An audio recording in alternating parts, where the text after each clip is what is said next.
நாங்கள்லாம் மீனாட்சியை கூட்டிக்கிட்டு ஊருக்கு போகிறோம் சேது. நீயும் ஐஸ்வர்யாவும் இருந்துட்டு எல்லா வேலையும் பார்த்துட்டு அப்புறமா ஊருக்கு வாங்க அப்படின்னு சொல்லி ராஜாங்கம் சொல்கிறத சேது ஒத்துக்கவே இல்லை. என்னால் ஏன் மீனாட்சி பிரிஞ்சு இருக்கவே முடியாது. என் மீனாட்சி விட்டுட்டு என்னால் இருக்க முடியாது. என் சாமி அவ, என் குலதெய்வம் அவ, என் உயிரையே காப்பாற்றினவ தானப்பா. நான் அவளை விட்டுட்டு இருக்க முடியாது. நான் பஞ்சாயத்து தலைவர்கிட்டையும் தமிழ்கிட்டையும் நான் பேசிக்கிறேன் அப்படின்னு சொல்லி சேது சொல்கிறாங்க. அதுக்கு ராஜாங்கம் இருந்துக்கிட்டு, இங்கே பார், ஏன்பா இவ்வளோ பாசமாக உன் பொண்ணு மேலே? சே, இப்படியே எனக்கே புல் அரிக்குது போ. இப்படி பாசம் வச்சுருந்தா என்ன தான் பண்ணுறது? ஒரு 2 நாள் பிரிஞ்சிருந்தா என்னப்பா அப்படிங்கவும், அதெல்லாம் முடியாதுப்பா, நான் மீனாட்சி கூட தான் வருவேன், நான் தமிழ்கிட்ட பேசிக்கிறேன் அப்படின்னு சொல்லவும், சரிப்பா கூப்பிட்டு பேசு, அப்படியே யாரும் ஒத்துக்கலைன்னா சொல்லு, நான் கூப்பிட்டு பேசுகிறேன் அப்படின்னு ராஜாங்கன்னு சொல்கிறாங்க. அப்போ கருப்பு இருந்துக்கிட்டு, மாமா பாருங்க மாமா, மாப்பிள்ளைக்கு என் மருமக மேலே எவ்வளவு பாசம்னு சும்மா விட்டுட்டு இருக்க மாட்டேங்கிறாப்புல. இல்லை, அழகர் வந்தால் கூட மீனாட்சிவுக்கு கொஞ்சம் கம்மி தான் போல, மீனாட்சிக்கு ஒரு மடங்கு சேர்த்து பாசம் மாப்பிள்ளைக்கு அப்படின்னு சொல்ல, ஆமாண்டா பொம்பளை பிள்ளை இல்லையா, அவங்க அம்மாவே வந்து பிறந்திருக்காங்கன்னு அவனுக்கு நினப்புடா, அதனால் மீனாட்சி விட்டு பிரிஞ்சே இருக்க மாட்டேங்கிறா. என் பைய எவ்வளோ பாசம் வச்சிருக்கிறா அந்த பிள்ளை மேலே அப்படின்னு சொல்லி அவர் திருப்பி சொல்லி சந்தோஷப்பட்டு பூரிச்சு போயிடுறாரு. இதை பார்த்துட்டு இருந்த மலர், ஆமாங்க ஐயா, சின்னையாவுக்கு என்ன பாசம் போங்க அப்படின்னு சொல்லிட்டு இருக்காங்க. இங்கே சேது வந்து தமிழுக்கு ஃபோன் பண்ணுறாங்க.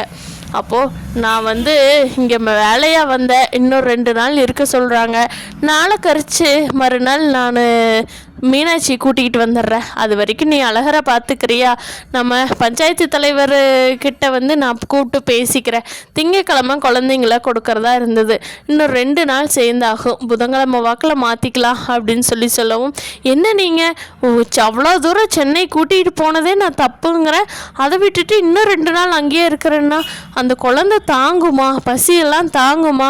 அந்த இருக்கிற சூழ்நிலைக்கு அதெல்லாம் பால் குடிச்சுக்குமா? தடுப்பூசி வேற போட்டிருக்கு, அந்த குழந்தைக்கு நல்லா வெதுவெதுப்பான தண்ணியில் ஒத்தடம் கொடுக்கணும், குளிக்க வைக்கணும், இதெல்லாம் பண்ணணும்.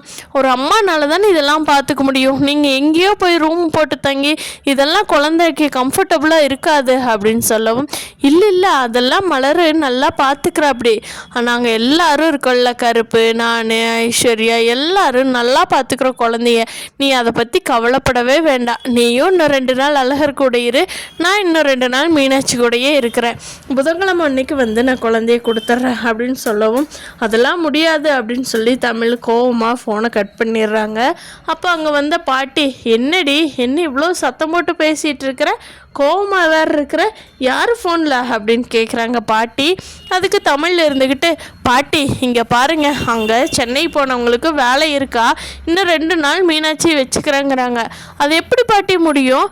என் குழந்தைய கொண்டுட்டு வந்து என்கிட்ட தானே கொடுக்கணும் அப்படிங்கிறாங்க.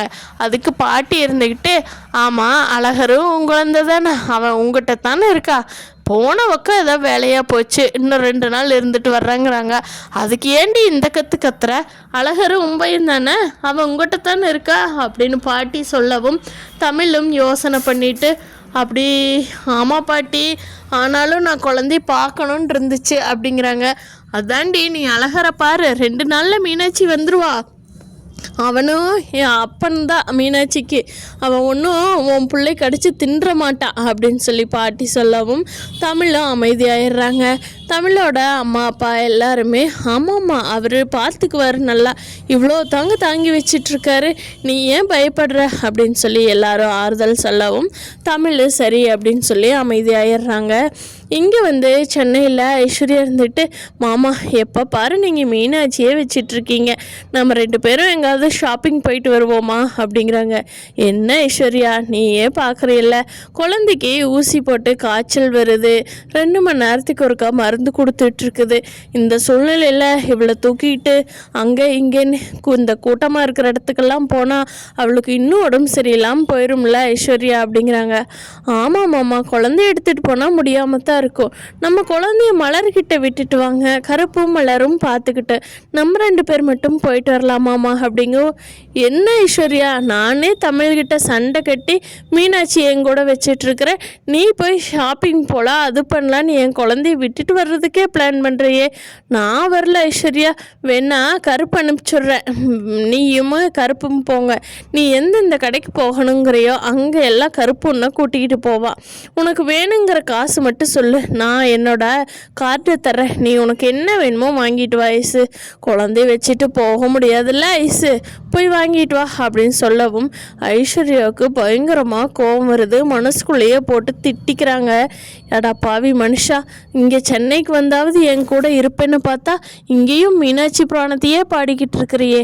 பர்ச்சேஸ் போகலான்னு சொன்னால் கருப்பு அனுப்பிடுறியா, கருப்பு கூட போக தெரியாமல் தான் உன்னை கூப்பிட்றாங்களா?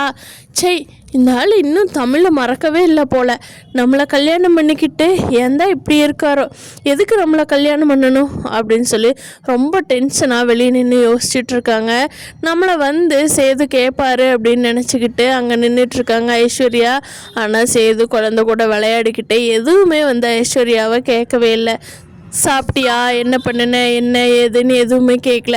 ஐஸ்வர்யாவே தானே வந்து, ஏன் மாமா நீங்கள் தானே எனக்கு தாலி கட்டுனீங்க, நான் தாலி கட்டின பொண்டாட்டி கூப்பிட்றேன், நீங்கள் எதுக்குமே ஒத்துக்க மாட்டேங்கிறீங்க, ஒரு பக்கம் வெளியில் போனாலும் வரமாட்டேங்கிறீங்க, என்ன ஆசையாக ஒரு வார்த்தை சாப்பிட்டியான்னு கூட கேட்க மாட்டேங்கிறீங்க, என்ன மாமா இது, நீங்கள் இன்னும் தமிழ் செல்வியை மறக்கலையோ அப்படிங்கிறாங்க.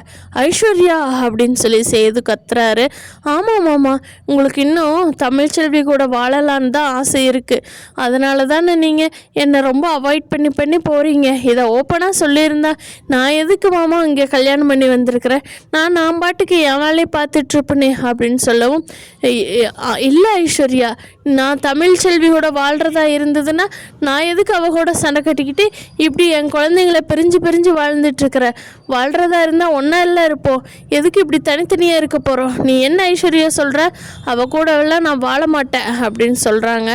நீங்கள் நடந்துக்கிறத பார்த்தா அப்படி தான் இருக்கே, சும்மா பேருக்கு யாரோ கம்பல் பண்ணி என் கழுத்தில் தாலி கட்ட வச்ச மாதிரியெல்லாம் இருக்குது அப்படிங்கிறாங்க. ஆமாம், நான் கல்யாணத்தப்பவே சொன்னேன்ல ஐஸ்வர்யா, இன்னும் 2 வருஷம் நான் குழந்தைங்கள தான் பார்த்துக்குவேன், அதுக்கப்புறம் தான் என்னோட வாழ்க்கையை பற்றியே நான் யோசிப்பேன், அது வரைக்கும் குழந்தைகளுக்காக மட்டுமே என்னோட டைம் செலவிடுவேன் அப்படின்னு சொல்லவும், என்ன மாமா இதெல்லாம் உங்களுக்கே நியாயமாக இருக்கா அப்படின்னு சொல்லி ஐஸ்வர்யா அமைதியாக போய் வெளியில் நின்றுக்கிறாங்க. சே, நம்ம ஈஸ்வரி எல்லாம் எப்படி சொல்லி நம்மளே அனுப்பிச்சி வச்சாங்க, நீ போய் ஹனிமூன் கொண்டாடு, ஜாலியாரு, குழந்தை கொடுத்து விடு அப்படின்னு. இங்கே என்னடான்னா ஆளாளுக்கு ஒரு மூலையில் உட்காந்துருக்கவே சரியாக போகுது, போகிற பக்கமெல்லாம் குழந்தைய தூக்கிட்டு போகவே சரியாக இருக்குது. ஆனால் குழந்தை பெற்றவளும் கூட இந்த அளவு குழந்தைய தூக்கிட்டு தெரிய மாட்டா.